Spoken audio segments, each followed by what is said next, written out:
Friends, news Pulse YouTube ಚಾನಲ್ಗೆ ಸ್ವಾಗತ. ಇಂದಿನ ವಿಷಯ: ವಯನಾಡು ಭೂಕುಸಿತ, ರಕ್ಷಣಾ ಕಾರ್ಯಕ್ಕೆ ಸೇನೆಯಿಂದ ತಾತ್ಕಾಲಿಕ ಸ್ಟೀಲ್ ಬ್ರಿಡ್ಜ್ ನಿರ್ಮಾಣ. ಕೇರಳದ ವಯನಾಡಿನಲ್ಲಿ ಭೂಕುಸಿತ ಸಂಭವಿಸಿದ್ದು 170ಕ್ಕೂ ಅಧಿಕ ಮಂದಿ ಪ್ರಾಣ ಕಳೆದುಕೊಂಡಿದ್ದಾರೆ. ರಕ್ಷಣಾ ಕಾರ್ಯ ಮುಂದುವರೆದಿದ್ದು, ಅದರ ಅನುಕೂಲಕ್ಕಾಗಿ ಸೇನೆ ತಾತ್ಕಾಲಿಕ ಸ್ಟೀಲ್ ಬ್ರಿಡ್ಜ್ ನಿರ್ಮಿಸುತ್ತಿದೆ. ಕೇರಳದ ವಯನಾಡಿನಲ್ಲಿ ಸಂಭವಿಸಿದಂತಹ ಭೀಕರ ಭೂಕುಸಿತ ದುರಂತ ಪ್ರಕರಣಕ್ಕೆ ಸಂಬಂಧಿಸಿದಂತೆ ರಕ್ಷಣಾ ಕಾರ್ಯಾಚರಣೆ ಇಂದು ಕೂಡ ಮುಂದುವರೆದಿದೆ. ಪ್ರಮುಖವಾಗಿ ಭಾರತೀಯ ಸೇನೆಯು ಸ್ಟೀಲ್ ಬ್ರಿಡ್ಜ್ ನಿರ್ಮಾಣ ಮಾಡುತ್ತಿದ್ದು, ಅದೀಗ ಪೂರ್ಣಗೊಳ್ಳುವ ಹಂತದಲ್ಲಿದೆ. ರಾತ್ರಿ ಇಡೀ ಬ್ರಿಡ್ಜ್ ನಿರ್ಮಾಣ ಮಾಡುವ ಕಾರ್ಯದಲ್ಲಿ ತೊಡಗಿಸಿಕೊಂಡಿದ್ದರು. ವಯನಾಡು ದುರಂತದಲ್ಲಿ ಪ್ರಾಣ ಬಿಟ್ಟವರ ಕುಟುಂಬಸ್ಥರಿಗೆ ಧೈರ್ಯ ತುಂಬಿದ ಸಿಎಂ ಸಿದ್ದರಾಮಯ್ಯ. ವಯನಾಡಿನಲ್ಲಿ ಸಂಭವಿಸಿದ ಭೂಕುಸಿತದಿಂದ ಮೃತಪಟ್ಟ ಕನ್ನಡಿಗರಿಗೆ ಸಿಎಂ ಸಿದ್ದರಾಮಯ್ಯ ಪರಿಹಾರ ಘೋಷಣೆ ಮಾಡಿದ್ದಾರೆ. ಜೊತೆಗೆ ನಿನ್ನೆ ದೂರವಾಣಿ ಮೂಲಕ ಕರೆ ಮಾಡಿ ಸಾಂತ್ವನ ಹೇಳಿದ್ದಾರೆ. ಈ ವೇಳೆ ಸಂತ್ರಸ್ತರು ಸಿಎಂ ಬಳಿ ತಮ್ಮ ಅಳಲು ತೋಡಿಕೊಂಡು ಕಣ್ಣೀರು ಹಾಕಿದ್ದಾರೆ. ಕೇರಳದ ವಯನಾಡಿನಲ್ಲಿ ನಡೆದ ಗುಡ್ಡ ಕುಸಿತ ದುರಂತವು ಅನೇಕ ಬದುಕುಗಳನ್ನು ಕಸಿದುಕೊಂಡಿದೆ. ಜೀವನ ಕಟ್ಟಿಕೊಳ್ಳುವ ಆಸೆಯಿಂದ ಹುಟ್ಟೂರು ಬಿಟ್ಟು ವಯನಾಡಿನಲ್ಲಿ ನೆಲೆಸಿದ್ದ 3 ಕನ್ನಡಿಗರು ಉಸಿರು ಚೆಲ್ಲಿದ್ದಾರೆ ಹಾಗೂ 9 ಮಂದಿ ನಾಪತ್ತೆಯಾಗಿದ್ದಾರೆ. ಇತ್ತ ಮಕ್ಕಳ ದುರಂತ ಕತೆ ಇಳಿಯುತ್ತಿದ್ದಂತೆ ಕರ್ನಾಟಕದಲ್ಲಿ ನೆಲೆಸಿರುವ ಹೆತ್ತವರು ಕಣ್ಣೀರಿನಲ್ಲಿ ಕೈ ತೊಳೆಯುತ್ತಿದ್ದಾರೆ. ಭಾರತೀಯ ಸಂಸ್ಕೃತಿ ಮರೆಯದ ಅಂಬಾನಿ ಸೊಸೆ. ಪ್ಯಾರಿಸ್ನಲ್ಲೂ ಕರಿಮಣಿ ತೊಟ್ಟು ಬಂದ ರಾಧಿಕಾ ಮರ್ಚೆಂಟ್. ಹಿಂದೂ ಧಾರ್ಮಿಕ ಗ್ರಂಥಗಳ ಪ್ರಕಾರ ವಿವಾಹಿತ ಮಹಿಳೆಯರು ಕಡ್ಡಾಯವಾಗಿ ಮಂಗಳಸೂತ್ರವನ್ನು ಧರಿಸಬೇಕು. ಇತ್ತೀಚಿನ ದಿನಗಳಲ್ಲಿ ಮಂಗಳಸೂತ್ರ ಧರಿಸುವವರ ಸಂಖ್ಯೆ ತೀರಾ ಕಡಿಮೆಯಾಗಿದೆ. ಆದರೆ ಪ್ಯಾರಿಸ್ನಲ್ಲಿ ವೆಸ್ಟರ್ನ್ ಡ್ರೆಸ್ ಧರಿಸಿದ್ದರೂ ಕೂಡ ಮುಖೇಶ್ ಅಂಬಾನಿಯ ಕಿರಿಯ ಸೊಸೆ ಮಂಗಳಸೂತ್ರ ತೊಟ್ಟು ಬಂದಿದ್ದು ಸದ್ಯ ಫೋಟೋ ಎಲ್ಲೆಡೆ ವೈರಲ್ ಆಗಿದೆ. ಒಲಿಂಪಿಕ್ಸ್ನಲ್ಲಿಂದು ಭಾರತೀಯರಿಬ್ಬರ ಮುಖಾಮುಖಿ. ಪ್ಯಾರಿಸ್ ಒಲಿಂಪಿಕ್ಸ್ 2024 ಜೋನಾಥನ್ ಕ್ರಿಸ್ಟಿ ವಿರುದ್ಧ 21-18, 21-12ರಿಂದ ಅಭೂತಪೂರ್ವ ಗೆಲುವು ಸಾಧಿಸಿ ಪ್ರೀ ಕ್ವಾರ್ಟರ್ ಫೈನಲ್ಗೆ ಪ್ರವೇಶಿಸಿರುವ ಲಕ್ಷ್ಯ ಸೇನ್ಗೆ ಎದುರಾಳಿಯಾಗಿ ಸಿಕ್ಕಿದ್ದು ಭಾರತದ ಎಚ್.ಎಸ್. ಪ್ರಣಯ್. ಪ್ಯಾರಿಸ್ ಅಂಗಳದಲ್ಲಿ ಅತ್ಯುತ್ತಮ ಪ್ರದರ್ಶನ ನೀಡಿರುವ ಭಾರತೀಯರಿಬ್ಬರು ಮುಖಾಮುಖಿಯಾಗುತ್ತಿರುವುದು ವಿಶೇಷ. ಪ್ಯಾರಿಸ್ ಒಲಿಂಪಿಕ್ಸ್ನ ಬ್ಯಾಡ್ಮಿಂಟನ್ ಪುರುಷರ ಸಿಂಗಲ್ಸ್ನಲ್ಲಿ ಇಂದು ಭಾರತೀಯ ಶಟ್ಲರ್ಗಳಾದ ಲಕ್ಷ್ಯ ಸೇನ್ ಹಾಗೂ ಎಚ್.ಎಸ್. ಪ್ರಣಯ್ ಮುಖಾಮುಖಿಯಾಗಲಿದ್ದಾರೆ. ಅಚ್ಚರಿ ಎಂದರೆ ಈ ಪಂದ್ಯದಲ್ಲಿ ಗೆದ್ದವರು ಮುಂದಿನ ಹಂತಕ್ಕೆ ಹೋಗುತ್ತಾರೆ. ಸೋತವರು ಒಲಿಂಪಿಕ್ಸ್ನಿಂದ ಹೊರಬೀಳಲಿದ್ದಾರೆ. ಅಂದರೆ ಗೆದ್ದರೂ ಸೋತರೂ ಭಾರತಕ್ಕೆ ಲಾಭ ನಷ್ಟವಾಗುವುದು ಖಚಿತ. ಏಕೆಂದರೆ ಈ ಪಂದ್ಯದೊಂದಿಗೆ ಬ್ಯಾಡ್ಮಿಂಟನ್ನಲ್ಲಿ ಭಾರತೀಯರೊಬ್ಬರ ಅಭಿಯಾನ ಅಂತ್ಯವಾಗಲಿದೆ. ಶಿಮ್ಲಾದಲ್ಲಿ ಮೇಘ ಸ್ಫೋಟ, 40 ಮಂದಿ ನಾಪತ್ತೆ, ಕೊಚ್ಚಿ ಹೋದ ಮಾರುಕಟ್ಟೆ, ಭಯಾನಕ ವಿಡಿಯೋ ವೈರಲ್. ಆಗಸ್ಟ್ ತಿಂಗಳ ಆರಂಭದಲ್ಲೇ ಶಿಮ್ಲಾದಲ್ಲಿ ಜನ ನಿದ್ದೆಗೆಟ್ಟಿದ್ದಾರೆ. ಮಳೆ ಹೆಚ್ಚಾದ ಪರಿಣಾಮ ಅಲ್ಲಲ್ಲಿ ಗುಡ್ಡ ಕುಸಿತ, ಪ್ರವಾಹದಂತಹ ಸ್ಥಿತಿ ನಿರ್ಮಾಣವಾಗಿದ್ದು ಹಲವೆಡೆ ಜನಜೀವನ ಬೀದಿ ಪಾಲಾಗಿದೆ. ಹಿಮಾಲಯದಲ್ಲಿ ಒಂದರ ಹಿಂದೆ ಒಂದರಂತೆ 3 ಸ್ಥಳಗಳಲ್ಲಿ ಮೇಘ ಸ್ಫೋಟ ಸಂಭವಿಸಿದೆ. ಇದರಿಂದಾಗಿ 40 ಮಂದಿ ನಾಪತ್ತೆಯಾಗಿದ್ದು 1 ಮೃತದೇಹ ಮಾತ್ರ ಪತ್ತೆಯಾಗಿದೆ. ಹಿಮಾಚಲದ ಕುಲು, ಮಂಡಿ ಮತ್ತು ಶಿಮ್ಲಾದಲ್ಲಿ ಮೋಡ ಮುಸುಕಿದ ವಾತಾವರಣದೊಂದಿಗೆ ಧಾರಾಕಾರ ಮಳೆಯಾಗುತ್ತಿದೆ. ಕಳೆದ ಕೆಲ ದಿನಗಳಿಂದ ಸುರಿಯುತ್ತಿರುವ ಮಳೆಗೆ ಮಣ್ಣು ಸಡಿಲಗೊಂಡಿದೆ. ಇದರಿಂದಾಗಿ ಮೇಘ ಸ್ಫೋಟ ಸಂಭವಿಸಿದ್ದು ಹಲವು ಮನೆಗಳು, ಶಾಲೆಗಳು, ಆಸ್ಪತ್ರೆಗಳಿಗೆ ಹಾನಿಯಾಗಿದೆ. ಆಸ್ತಿ ತೆರಿಗೆ ಪಾವತಿಗೆ ನೀಡಿದ್ದ ಗಡುವು ಅಂತ್ಯ. ಪಾವತಿಸಿದವರಿಗೆ ಬಡ್ಡಿ ಅಸ್ತ್ರ ಪ್ರಯೋಗಕ್ಕೆ ಬಿಬಿಎಂಪಿ ಸಜ್ಜು. ಹೌದು, ಬಿಬಿಎಂಪಿ ವ್ಯಾಪ್ತಿಯ ಆಸ್ತಿ ತೆರಿಗೆ ಬಾಕಿ ಪಾವತಿಗೆ ನೀಡಿದ್ದ ಒನ್ ಟೈಮ್ ಸೆಟಲ್ಮೆಂಟ್ ಅವಕಾಶ ಜುಲೈ 31ಕ್ಕೆ ಮುಕ್ತಾಯವಾಗಿದೆ. ಇನ್ನು ತೆರಿಗೆ ಪಾವತಿಸಿದವರಿಗೆ ಬಿಸಿ ಮುಟ್ಟಿಸಲು ಪಾಲಿಕೆ ಸಜ್ಜಾಗಿದೆ.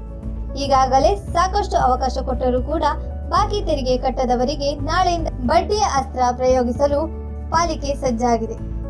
1 ಬಾರಿಯ ಪರಿಹಾರ ಯೋಜನೆಯಡಿ ಬಾಕಿ ಆಸ್ತಿ ತೆರಿಗೆ ಪಾವತಿಗೆ ನೀಡಿದ್ದು ಗಡುವು ಜುಲೈ 31ರ ಬುಧವಾರ ಮುಕ್ತಾಯವಾಗಿದೆ.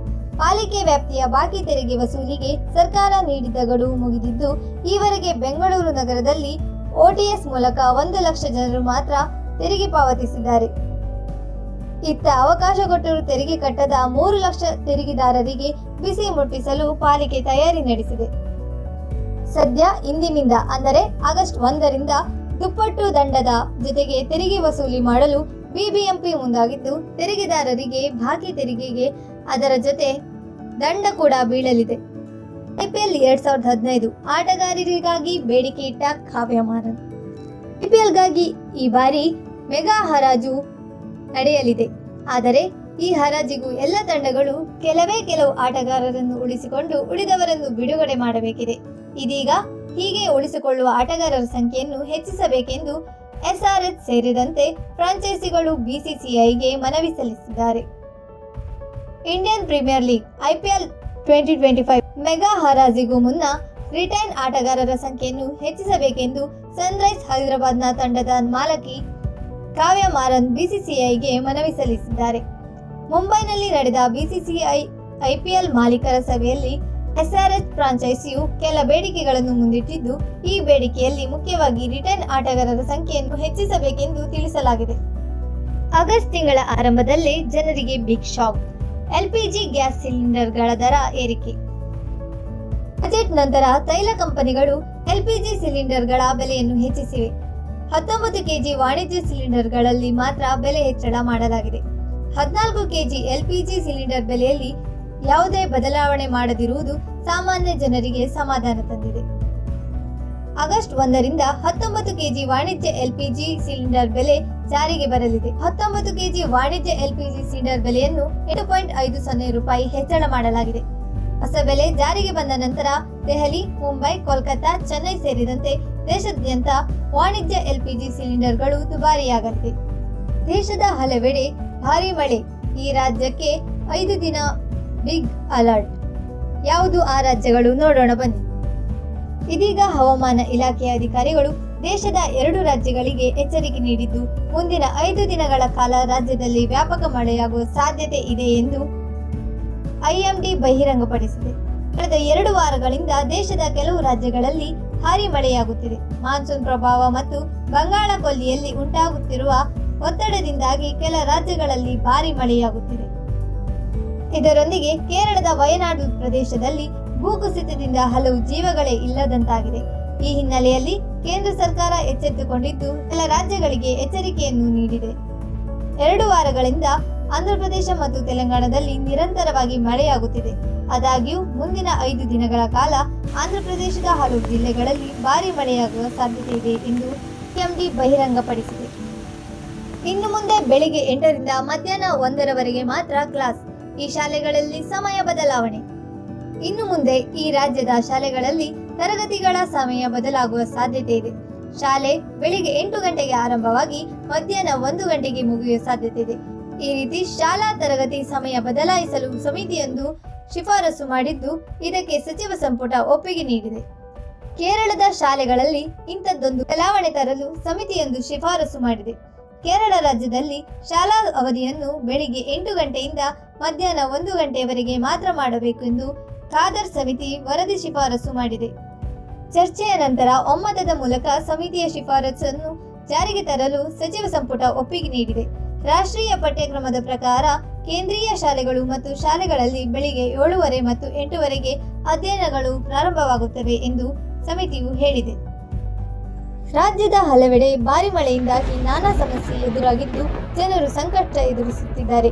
ಆದರೆ ಕೊಪ್ಪಳದಲ್ಲಿ ಮಳೆ ಇಲ್ಲದೆ ಮರ ಗಿಡ ಒಣಗುತ್ತಿದ್ದು, ಕೊಪ್ಪಳ ಜನರು ಮಳೆಗಾಗಿ ಪ್ರಾರ್ಥನೆ ಸಲ್ಲಿಸಿದ್ದಾರೆ. ಹೀಗಾಗಿ ಗ್ರಾಮಸ್ಥರು ಹಾಗೂ ಮಕ್ಕಳು ಸೇರಿಕೊಂಡು ದುರ್ಗಾದೇವಿ ವಿಶೇಷ ಪೂಜೆ ಸಲ್ಲಿಸಿದ್ದಾರೆ. ರಾಜ್ಯದ ಹಲವೆಡೆ ಮಳೆ ಆರ್ಭಟ ಜೋರಾಗಿದೆ. ಬಿಟ್ಟು ಬಿಡದೆ ಸುರಿಯುತ್ತಿರುವ ಮಳೆಯಿಂದ ಜನಜೀವನ ಅಸ್ತವ್ಯಸ್ತವಾಗಿದೆ. ರಸ್ತೆಗಳು ಮುಳುಗಿ ಜಲಾಶಯಗಳು ತುಂಬಿ ಹರಿಯುತ್ತಿವೆ. ಪ್ರಕೃತಿ ಜೀವ ಕಳೆ ಪಡೆದಿದೆ.